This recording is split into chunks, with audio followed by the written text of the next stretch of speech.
So first of all thank you so much sir. And చాలా దగ్గర ఏంటంటే ప్రతి ఒక్క చోటికి విజిట్ వెళ్ళినప్పుడు అలీ గారు అంటే ఎందుకు అంత ఇష్టం అంటే వెరీ కైండ్ హార్టెడ్ ఉంటారు, అందుకే అంత ఇష్టపడుతుంటారు ఆడియన్స్, ఏ జనరేషన్ ఉన్న వాళ్ళు కూడా. సో ఇంత ఫాలోయింగ్లో వస్తూ ఉంది, ఎట్లా అనిపిస్తుంది అలీ గారు? చాలా బాగుంది.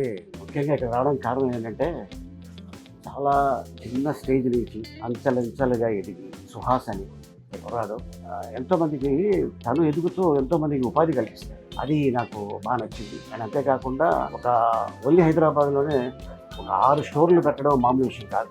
6 స్టోర్లు అంటే మినిమం ఒక స్టోర్లో ఒక 5 ఉన్నా కూడా 30 మందికి జాబ్ ఇచ్చినట్టు కదా.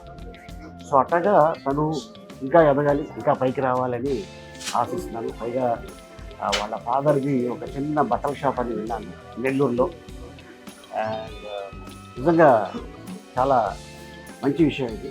అండ్ అంతేకాకుండా దీంట్లో నో కలర్స్, నో షుగర్స్, ఏదైతే ఉందో ఫ్రూటు, పైగా ఏంటంటే ఒక బోర్డు పెట్టాడు తను. అది నాకు చాలా బాగా నచ్చింది. అదేంటంటే జనరల్గా ఐస్ క్రీమ్ తింటే జలుబు వస్తుంది, సొమ్ములు వస్తాయి అంటుంటారు, కానీ ఇది మా ఐస్ క్రీమ్ తింటే అక్కడ ఏమీ ఉండదు. నేను అడిగా ఈ ఫీల్డ్లోనే ఎందుకు దిగామంటే దీని మీద పిహెచ్డీ చేశాను సార్ నేను, సో దానికోసం రావటం జరిగింది అని చెప్పడం జరిగింది.